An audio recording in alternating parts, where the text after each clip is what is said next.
There is a real Atlantis at the bottom of the North Sea. Not a myth, not a legend, but a continent the size of England and Scotland combined that connected Britain to mainland Europe. 8,000 years ago, you could have walked from London to Amsterdam through oak forests and river valleys that were home to 10,000 people. Scientists assumed a single catastrophic tsunami wiped it all out in one night. They were wrong. A study from March 2026 just proved that Doggerland survived, and the DNA they pulled from the mud should not exist. The term Doggerland was not even coined until 1998, when University of Exeter archaeologist Brian E. Coles gave this drowned world a name. It came from Dogger Bank, a shallow sandbank in the North Sea, itself named after medieval Dutch fishing boats called doggers. At its peak, Doggerland stretched across 180,000 square kilometers, 4 times the size of the Netherlands. The Thames, the Rhine, the Seine, the Meuse, and the Scheldt all merged into a single broad river that flowed west through what is now the English Channel. Where we see open water today, there were oak forests, river deltas, wetlands teeming with wildlife, and communities of hunters who had lived there for thousands of generations. To understand how we know all this, we need to go back to a fishing boat in 1931. In September of that year, a British trawler called Colinda was dragging its nets 25 miles off the Norfolk coast. The skipper, a man named Pilgrim Lockwood, was doing what North Sea fishermen had done for centuries, breaking apart blocks of peat hauled up from the ocean floor. Fishermen called it moorlog, dark, compressed organic material that clogged their nets and slowed their work.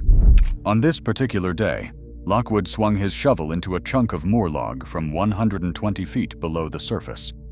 The impact sounded like striking metal. Buried inside was a barbed point carved from red deer antler, 8.5 inches long, with sawtooth edges and parallel incisions. It was between 10,000 and 14,000 years old, and it had been sitting at the bottom of the North Sea, waiting.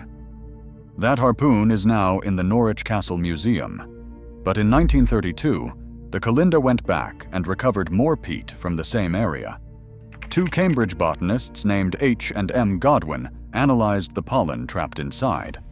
What they found changed everything. The pollen came from freshwater plants like birch, pine, and hazel. This was not ocean sediment. It was the preserved surface of a landscape that had once been dry land. Sir Graham Clark referenced the discovery in his 1936 book on Mesolithic settlement in Europe. The North Sea was hiding a secret, and the Colinda had just cracked it open. But the Colinda harpoon was only the beginning. Decades later, something far stranger turned up. In 2001, an amateur paleontologist named Luke Anthonisz was sorting through fossil material dredged from the Middle Deep, a channel 16 kilometers off the coast of Zeeland in the Netherlands. Among the bones and sediment, he found a fragment of a human skull, roughly the size of a playing card. Testing revealed it was between 50,000 and 70,000 years old, and it did not belong to a modern human. It belonged to a Neanderthal, the first Pleistocene-era hominin fossil ever recovered from beneath the sea. They named him Krijn. Isotopic analysis of the bone showed Krijn had a highly carnivorous diet with no seafood whatsoever. He was a land hunter, living on a vast open plain that is now ocean. But the real surprise was a small growth above where his right eyebrow would have been, an intradiploic epidermoid cyst. When researchers published their findings in 2009 in the Journal of Human Evolution, they confirmed it was the first benign tumor ever documented in Neanderthal remains. In 2021, the same twin brothers who reconstructed the face of Otzi the Iceman, Alphonse, and Adrie Kennis gave Krijn a face. He is now on display at the Rijksmuseum van Oudheden in Leiden, smiling at visitors from 70,000 years ago. And then there were the bones. Between 1997 and 2003, a single private collector investigated over 67 tons of fossil bones dredged from the North Sea floor by Dutch fishing trawlers. There were more than 8,000 mammoth molars, most of which had never been scientifically recorded. Woolly mammoths, 3 species of woolly rhinoceros, cave lions, at least 2 species of saber-toothed cat, hippopotami, wild horses, bison, elk, reindeer, hyenas, and wolves. Some of the mammoth teeth had turned a vivid, almost electric blue from vivianite mineral impregnation during thousands of years underwater. This was not a handful of stray fossils. This was an entire ecosystem, pulled up piece by piece in fishing nets. The richest zone was a place called Brown Bank, an elongated sand ridge roughly 100 kilometers east of Great Yarmouth. The top of Brown Bank sits only 19 meters below the surface. From its sediments, researchers recovered a bison bone carved with zigzag and herringbone patterns dating back 13,500 years. It is the earliest known artwork from the North Sea. They also found a human jawbone with intact teeth, approximately 8,300 years old, and a skull fragment over 13,000 years old, showing signs of recovered anemia. The material was in remarkable condition, likely eroding from preserved cultural layers. Some researchers believe Brown Bank may contain a mesolithic cemetery. Gaffney himself said he was absolutely certain they were very close to finding an actual settlement there. And Doggerland was not just leaving traces on the ocean floor. It was appearing on the surface, too, along the English coastline at places like Pett Level in Sussex and stretches of the Northumberland shore. Entire submerged forests emerge at extreme low tides. Blackened tree stumps, root systems, and preserved trunks that once stood on dry land. In the 19th century, visitors called them Noah's Woods. They had no idea they were looking at the edge of a lost continent. Other finds were even harder to explain. A flint flake recovered off the Netherlands coast was still coated in birch bark tar, a type of Neanderthal adhesive technology. There was a spearhead carved from human bone. 2 Middle Neolithic axe blades made from southern Limburg flint turned up at Brown Bank, 19 and 32 centimeters long. And in 2016, a nurse named Willie van Wingerden found a 50,000-year-old flint tool on a beach near Rotterdam. It had been deposited there by sand dredging operations that pumped sediment from the North Sea floor onto the shore. Doggerland's artifacts were literally being sprayed onto modern beaches by construction projects. By now, the evidence was overwhelming. The North Sea was not empty. It had been a world, but nobody could see what it actually looked like, until one archaeologist convinced an oil company to share their data. Professor Vincent Gaffney of the University of Bradford had a problem. He knew there was a drowned landscape beneath the North Sea, but mapping it would cost tens of millions of dollars, the kind of money no archaeology department would ever have. The only organizations with that kind of seismic survey data were oil and gas companies. And as Gaffney himself put it, the question was which oil and gas company would even talk to them. The answer came from a Norwegian company called Petroleum Geo-Services. They provided 6,000 square kilometers of 3-dimensional seismic survey data, the kind of data normally used to find oil deposits deep underground. When Gaffney's team processed it, they were looking at a ghost world. Rivers that had not flowed in 8,000 years. Lakes that had not held water since the Stone Age. They named the features as they found them. The Schotten River, after geologist Fred Schotten. The Spines, an ancient sand dune system. The Outer Silver Pit, a lake basin that once sat at the center of a thriving wetland. Between the initial North Sea Paleo Landscapes project, starting in 2003, and the Europe's Lost Frontiers project, funded by a €2.5 million European Research Council grant, Gaffney's team eventually mapped 188,000 square kilometers of seabed. an area the size of England and Scotland combined. They identified over 1,600 kilometers of river systems connected to 24 lakes and wetlands. Gaffney had a quote that stayed with everyone who heard it. He said that everyone used to call Doggerland a land bridge, something you cross and come back from. But you do not live on bridges. This was a homeland. In 2025, the Bradford team announced they were using artificial intelligence to analyze all 188,000 square kilometers and predict where human settlements were most likely located. They were looking for what they called Goldilocks zones, places where the landscape, water sources, and terrain would have made life possible.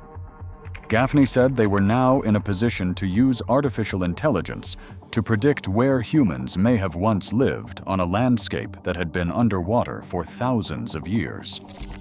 And the discoveries kept coming from other parts of the submerged world, too. In 2021, geologists from Kiel University found something extraordinary on the floor of the Baltic Sea in the Bay of Mecklenburg. A line of 1,673 stones connecting 288 large boulders, stretching 971 meters across the seabed at 21 meters depth. They called it the Blinkerwall. Analysis published in the Proceedings of the National Academy of Sciences in February 2024 confirmed it was a reindeer drive lane, built by Stone Age hunters to funnel migrating herds. It is one of the oldest documented human-made hunting structures anywhere in the world. Gaffney compared the discovery to prehistoric hunting landscapes, previously only seen in the Great Lakes region of North America. Also in 2025, Dr. Phil Murgatroyd at the University of Bradford created something that had never existed before. He released a free, downloadable, interactive simulation that lets anyone watch Doggerland evolve from 20,000 to 5,000 years ago. It runs on a standard PC or with an Xbox controller. In the advanced version, simulated human populations respond to landscape changes based on the user's decisions. Murgatroyd described it simply. The landscape is constantly transforming. It used to be above the sea, now it is below the sea.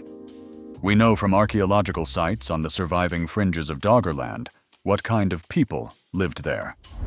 The Maglemosian culture, spanning roughly 9,000 to 6,000 years before the Common Era, stretched from England to Poland. They used fishing spears called lysters, crafted microliths from flint, and made barbed harpoons from bone and antler. They lived in bark huts and kept domesticated dogs. One of the most important Mesolithic sites ever found is Carr in Yorkshire, dating to approximately 9,300 to 8,500 years before the Common Era. Excavations recovered 195 barbed antler points, more than 95% of all known British Mesolithic examples. They found antler headdresses worn during hunting rituals, and they uncovered what may be the oldest house structure in Britain, dating to roughly 8,500 years before the Common Era. The designs carved into the Carr antler points match southern Scandinavian artistic styles perfectly. People were not just crossing Doggerland, they were trading across it, communicating across it, and building communities that linked Britain to the rest of Europe. But to understand why Doggerland eventually drowned, we need to understand how it was formed in the first place. At the peak of the last ice age, roughly 20,000 years ago, sea levels were 120 meters lower than they are today. The English Channel did not exist. Britain was not an island. But the connection to Europe was not permanent. Around 400,000 years ago, a massive glacial lake that had formed behind a chalk ridge connecting Dover to Calais overtopped and breached the ridge, carving plunge pools 100 meters deep into the bedrock.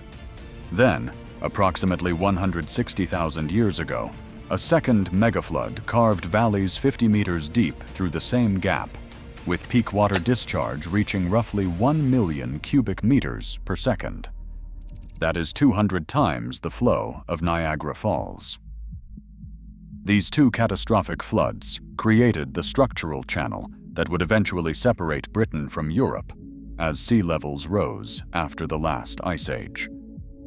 If you are finding this journey into a lost world as fascinating as we did, take a moment and hit like and subscribe so we can keep exploring stories like this one. Now, every account of Doggerland eventually arrives at the same moment: the catastrophe. Around 8,150 years ago, something happened off the coast of Norway that sent a wall of water across the entire North Sea basin. The Storegga slide. Almost every documentary about Doggerland tells you it was a single, sudden event that destroyed the continent overnight. But that version of events is not accurate. The Storegga was not one slide. It was three.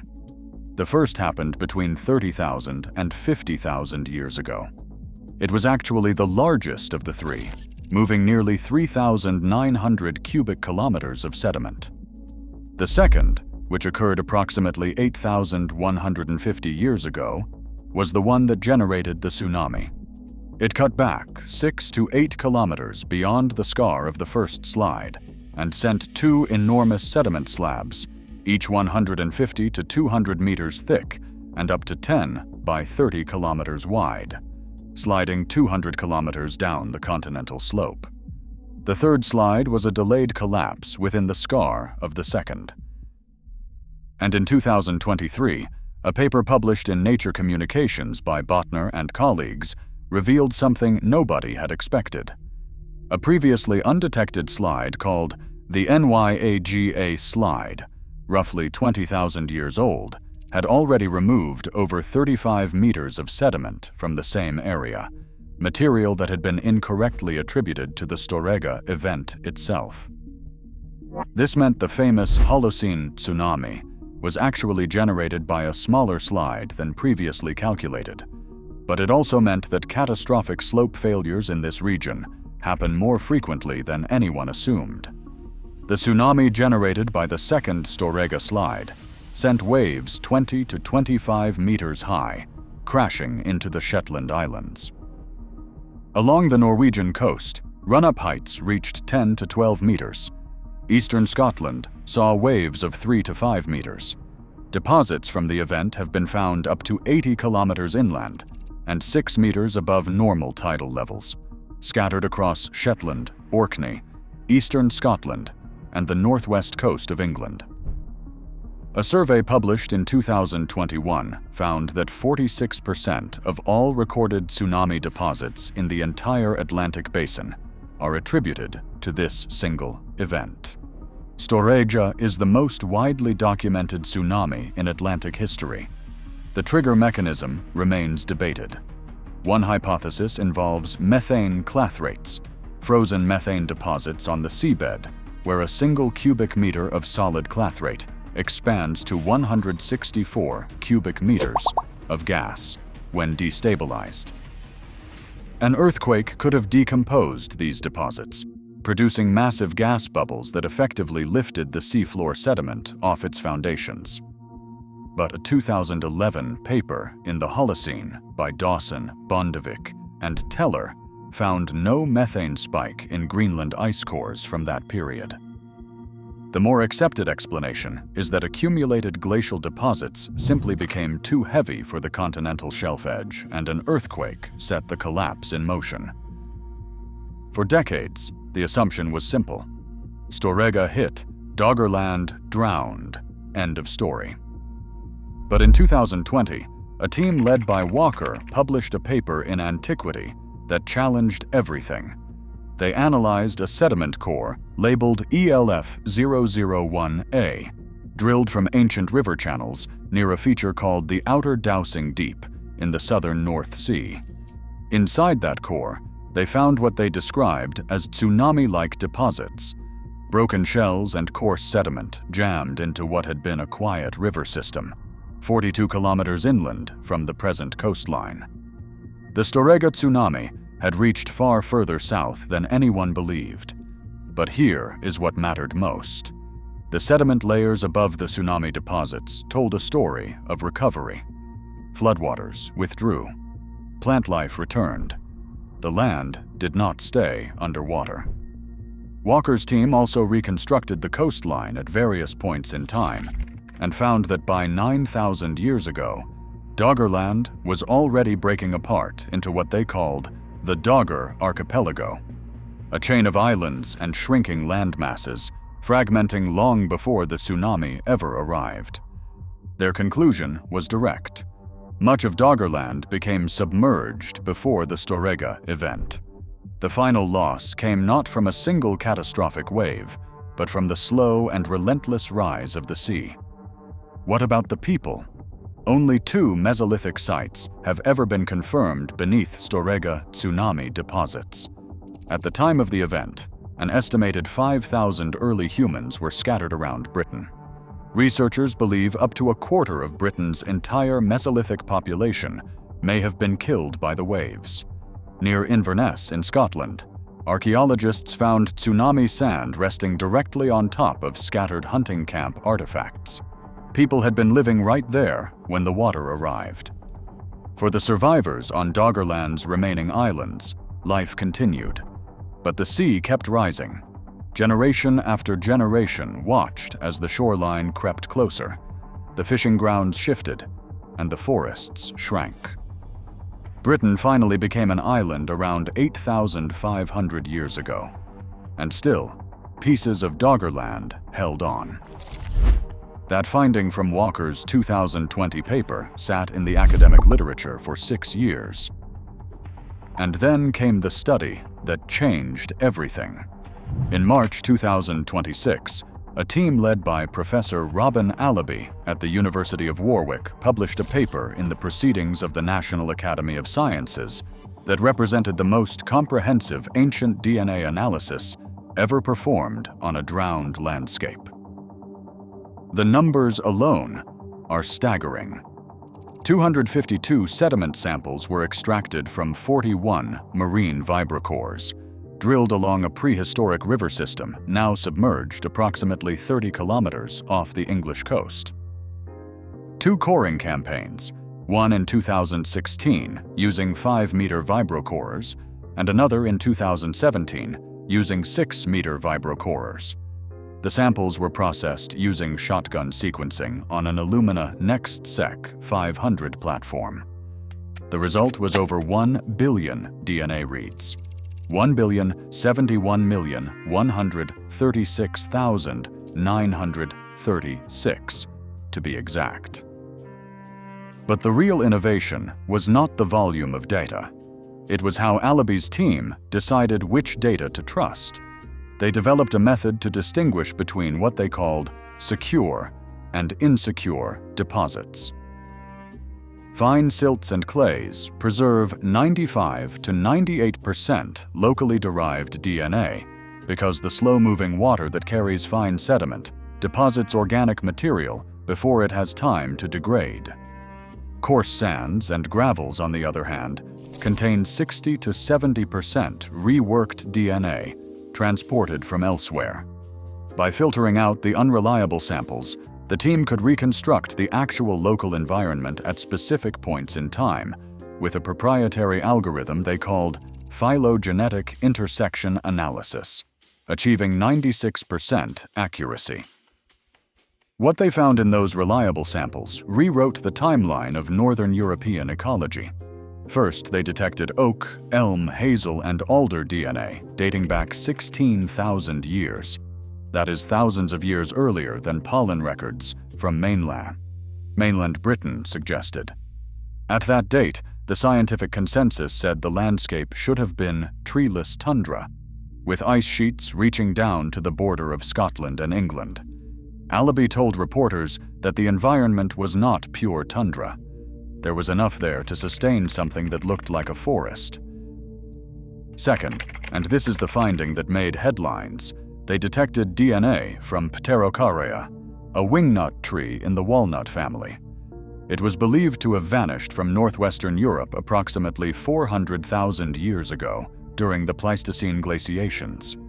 Today, this tree survives only in the Caucasus Mountains, Iran, and East Asia. But its DNA was sitting in the mud of the North Sea, preserved in fine sediment from a world that no longer exists. The paper stated that the resolving power of ancient DNA analysis made the evidence for Pterocarya strong and unambiguous, a species declared extinct from this part of the world for 400 millennia had been there all along, hiding in sheltered pockets that the glacier never reached. Third, they found DNA from lime trees, a warmth-loving species appearing approximately 2,000 years before the earliest pollen records from mainland Britain.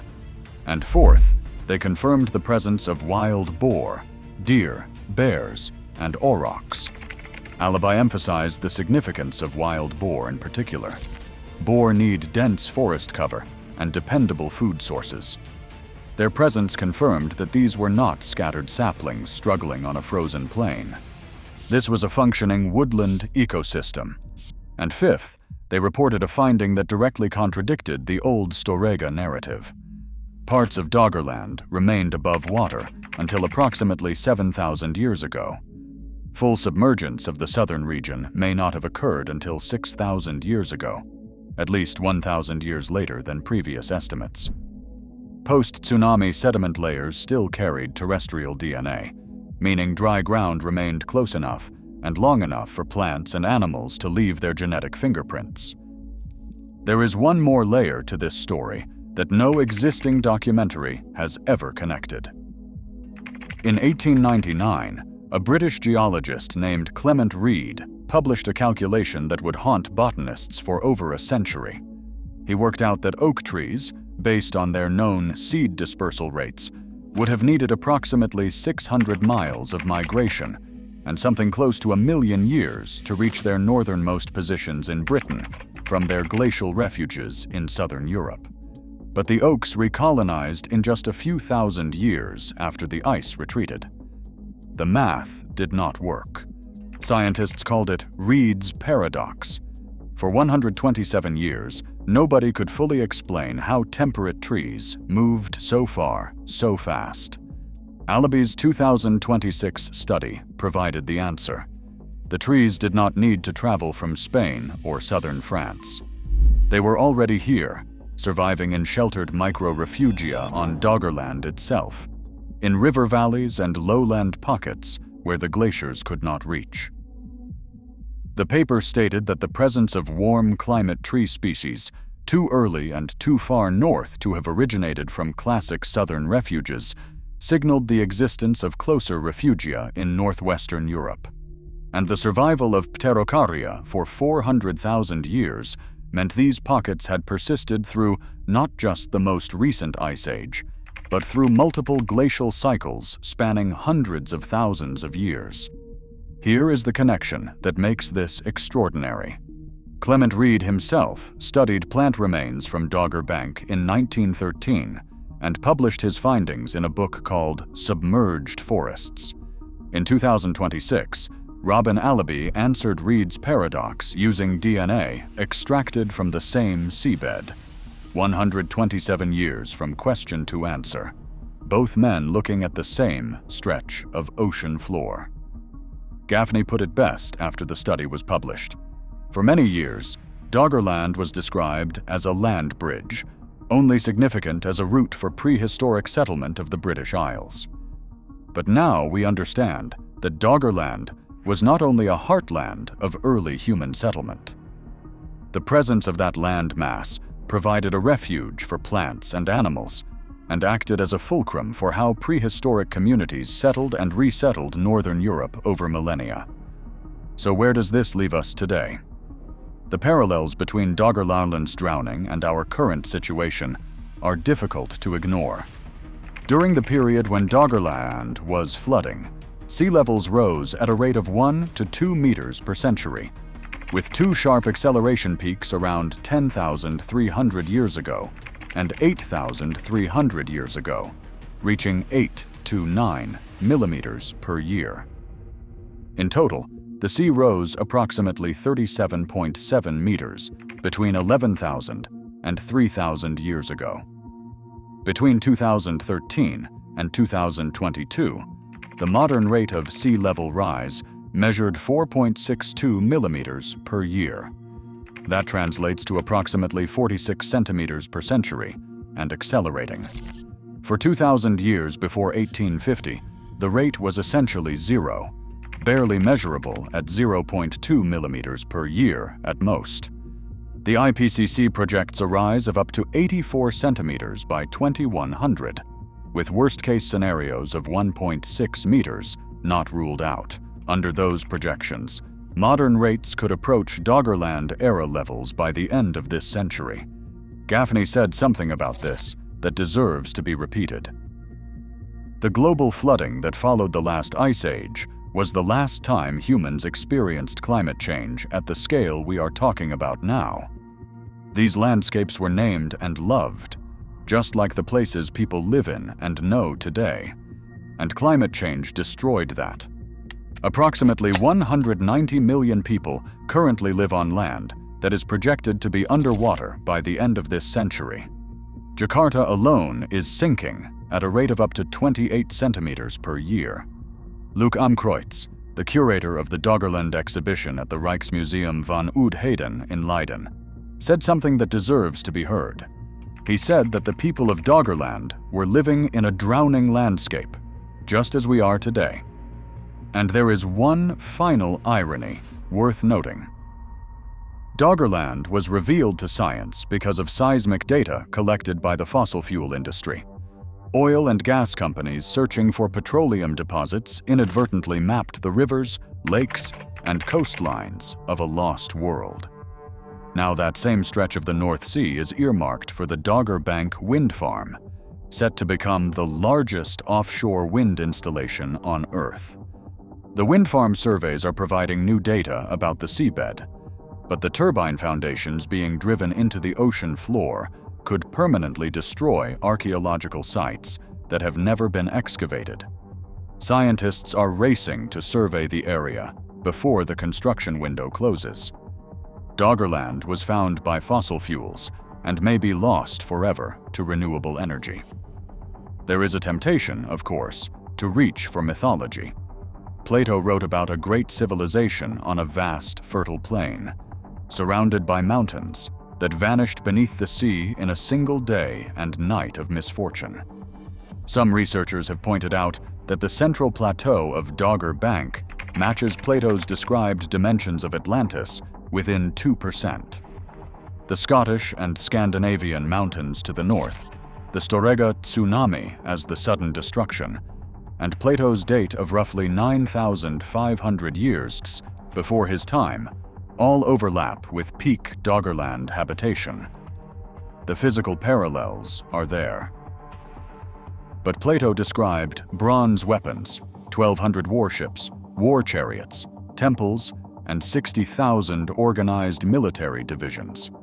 Doggerland had flint tools and antler harpoons, with no metalworking, no monumental architecture, and no writing. And Plato placed his lost world beyond the pillars of Heracles at Gibraltar, not in the North Sea.